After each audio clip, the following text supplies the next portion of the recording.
nous sommes dans notre deuxième émission de la journée du 13 mai 2025. Na kati ya deuxième émission na biso to prometaki ko pesa ba avis ya batu ndenge tolobaki yango que opinion des auditeurs. Bato ebele tango tosalaka ba émission bakomantaka mpe bapesaka ba opinion na bango barekotaka ba opinion ya bisika bango bavandi mpe komela ngai ndenge esalamaka kaka na baforum nyonso nde na yango wana na oyo elobamaki histoire boyokaki une réunion esalamaki elekaki na Rwanda na ebandeli ya weekend avant weekend ebanda nde réunion moko esalamaki na Rwanda weekend passé. Réunion wana bandaki na ba 23h30 ti 2h30 dans un hôtel de la place na Rwanda Kigali. Wana batiaki mupanzi ba onyonso ba nanga po bango baza ba bantu. Ce n'était que pour les Tutsi présence ya Kabila Kabange zalaki représentant ya Kamere azalaki nani Paul Kagame na mwana na ye Ange Kagame azalaki Arias Ruberwa azalaki Itani Sultan Makenga azalaki Bertrand Bisimwa azalaki pe ministre de défense ya Uganda azalaki pe ya Rwanda ministre de défense azalaki ministre affaires étrangères ya Rwanda azalaki na kati babetaki masolo po ete barekipere mobimba nango no Kivu na Sud Kivu pona basala nyonso esengeli en dehors ya AFC RDF ya Pamba a récupéré ba mboka etikalaki na Nord Kivu pe na Sud Kivu. C'est pour cette raison bayokanaki na Uganda ba renforcer mingi côté ya Kamanyola pe ba côté musupo ba récupérer tout renfort de pesamaki mais les wazalendo na côté ya Katogota ba telemela ki pe bango moko ngoto bi penza yango te donc so na prononcer mal ko zwanga penza na kata donc mabeti kontenga yango na kata ignorance que je ne connais pas bamboka wana pe na maîtriser pe la ba komba wana bente mais du moins ezamboka moko soko kati okena Kamanyola soko uti Kamanyola okati mboka wana okena ngambo oyo ba wazendo bazali ndena mboka wana soki Katagota bon pas de problème na komaki yango na kati ya papier lobby mais en tout cas bungi na mutu alors mboka wana nde kuna ba renforçaki mais kuna pe shit ya ba M23 ebele malgré renfort ya Uganda na Rwanda mais les wazalendo étaient très vigilants pour na commettre en déroute renfort wana alors tozongi na kati ya réunion na bangwana pour na moi rappel nde basilaki koyokana na kati ya réunion wana ke bazwa mboka ya Nord Kivu Sud Kivu ba déclarer tango bakozwa mboka nyonso ba déclarer yango ke nouvelle république du Kivu mais kuna siko Kabila Joseph mutakozala président nde kuna bako installer royaume de Tutsi to Tutsi power empire de Ima nde bako banda ko éliminer ba leader politique nyonso oyo babengami ba bantu ko banda na nanga pe ba oyo ebele bazala kata gouvernement congolais pona bango baza élément gênant bako initier ba négociation ebele et à partir de ba négociation bako do benga maka na ba négociation ils peuvent utiliser des poisons directs pona ko éliminaka moko o bango ba monika à cause de l'élément gênant pona accomplissement ya makambo na bango pe blocage na deal oyo Kagame asala na Joseph Kabila. Bon, mode opératoire na bango to pesango bako zwa bamboka nyonso etikalaki en dehors ya effort ya AFC ba bando eliminaka ndambu ba ndeko nyonso ba ami ya nanga ba homme politique nyonso baza na AFC pe ebele na nzela ba négociation bako eliminaka ba autorité ya mboka Kinshasa po bako appliquer méthode de caoutchouc poison direct c'est ça donc ba loba kende wana ba meka yango déjà et pas général Bauma akufa na RDC pe mutu mususu Magufuli akufa na Tanzanie na ba méthode wana donc c'est ça tolobaki mokolo ya lobby alors déjà extermination et bandit. Willy Ngoma azo ramasser batu butu soit disant que sont des criminels comme Babango na Rumangabo pour leur élimination totale physique. À l'exemple, il y a des policiers na biso bakuta Bukavu, tous éliminés d'une manière miraculeuse, toujours marqué par poison. O bazongi na Bukavu ba hôpitaux tala makambo yo salama na moni mwana mwasi moko bakangi maboko ba violer nanu ba militaire M23 bakangi basinga babandi kobeta machette kobeta kai machette mutu azozoka zo ganga ya bomoi. C'est grave. Jusqu'à quand négociation même la biso peine à est. Mais c'est un plan de l'extermination. La France nakati ya Renault na balobi France yende mutaza sponsor ya nyonso wana. Alors makambo zo salama na ba M23 ndenge bazo boma ndenge bazo sala ba exaction mutakolo bazate c'est que le complot et za na niveau ya likolo et toujours c'est la France yango ebele basili koloba natina na France bon nakansi tobanda na biso sikoyo batu balobi nini poda ba Renault wana ndenge salami zoka mboka ya Congo eza na kati ya complot mais kotala buzoba ya ba opposant bazoko luka pouvoir assoiffé de pouvoir, il ne voit pas l'avenir ya mboka quand même nanga est déjà prêt à être tué. Mais les Congolais opposants naïfs, terme oba communiquer nga écoute na bosala kangolobi, les opposants congolais naïfs et la population congolaise naïve. On voit comme Cyril était, on dirait bitumba ngo ya Isaiah président Félix Sekedi moko azobunde moko to seka ozoko kate etala kuna il fallait. Quelle est notre part en tant que population?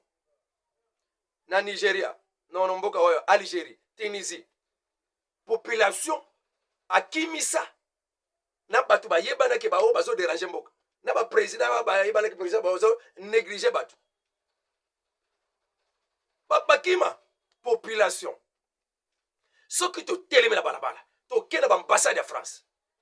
Natanga makamongo bakulubaka kengam trazoloba.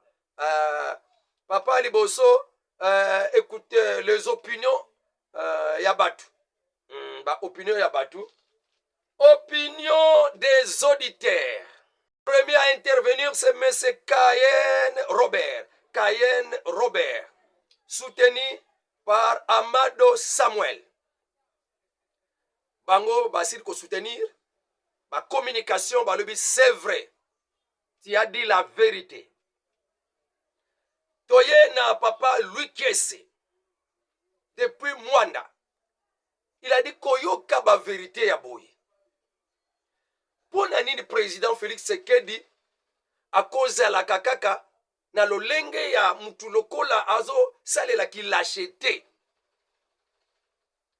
Na kotiala kanaye ambassade ya France evandi nango kimia.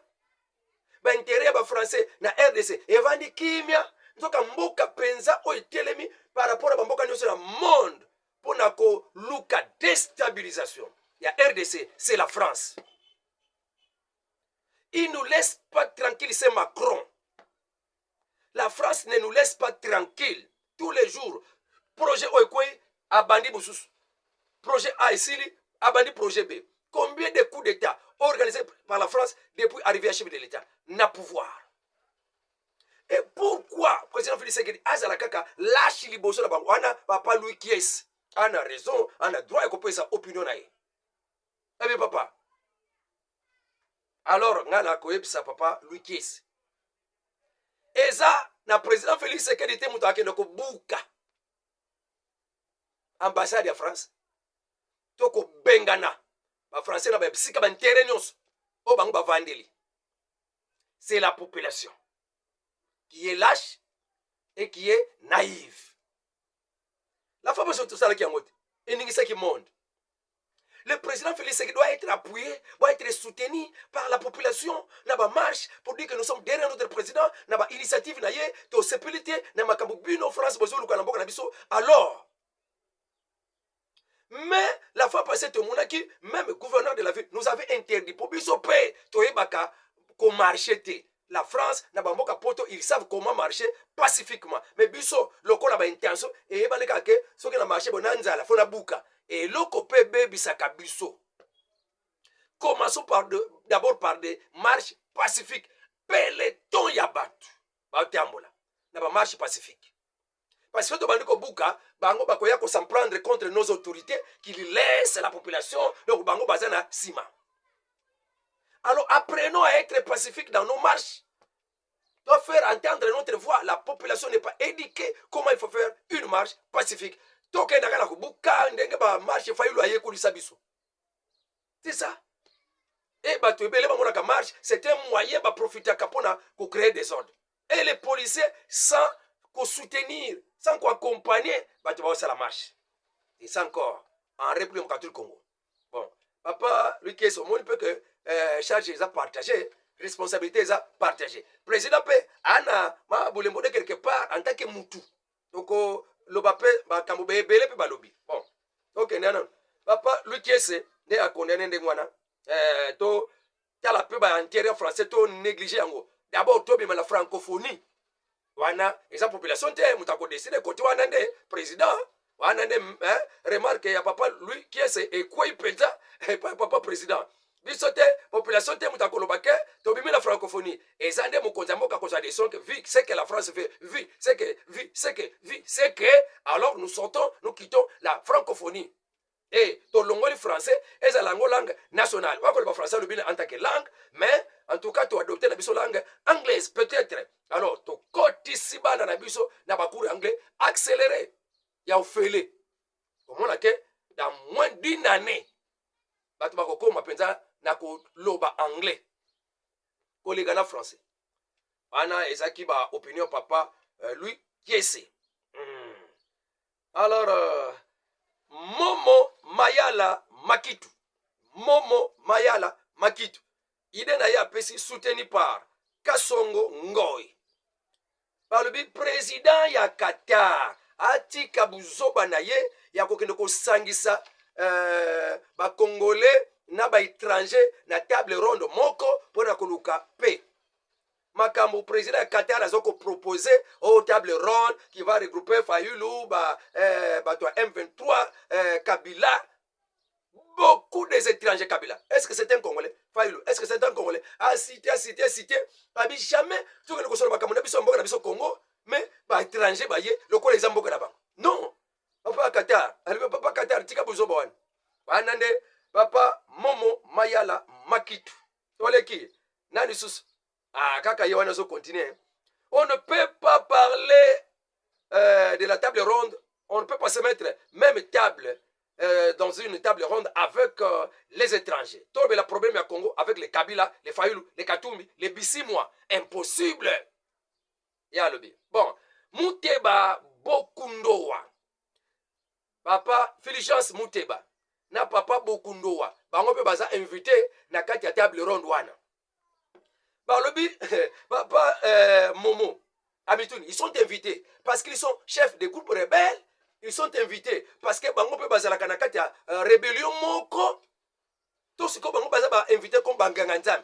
Bon, ceux qui baza invité comme Banganganzam, c'est que Congo Bimba, Bango baza chef ya Banganganzam, et n'en était Bango chef ya Banganganzam. Oyo, aza chef ya mission. Oyo, aza chef ya catholique. Mais musulmans. Kimbangu, les groupes de réveil, Branamis Basali, Bakamba Maka. Pourquoi vous inviter Bangote Kakaba Oyo mi balé protestant na catholique? Ça prouve que ce sont des gens qui sont aussi chefs de quelques groupes rebelles. Parce que Makamboza kuna yabato basimba mandoki. Yabato bapuya Kagame. Alors, ceux qui vont tirer Bakombo na Bangwana, ceux qui les appuient Kagame, ceux qui sont derrière Empire Ima. Alors, Keba, papa, président Qatar. Bon, ne bakena pa mama perpétuo. Ah, maman Mobimba mais alobi ba Congolais sortons du sommeil. Tola muka makambo oyo ezolobama na ba projet oyo eza Congolais nyonso tolamuka totalaka président Félix Tshisekedi te ke bitumba oyo ekoma nango ye moko meme cabinet na ye basundoli ye meme cabinet na ye meme na parlement bakomela bango kongambu ya Kagame bazo bate avenir na biso po balaki bango nzoka nani nanga pe balaka ye ne bazolinga baboma ye sikoyo te bino bokasi bokelanga mwana nde asiko bovandi ni ekese bakoboma bino bwa babantu me kamera ayebi ka bantu te ana kati arrange ya babantu te bayebele baza na kati ya parlement bayebi ke baza na kati arrange ya babantu te et seront récompensés. Mais les Bantous, c'est notre pays. Totelema, maman perpétue, wow, Asiri Koloba.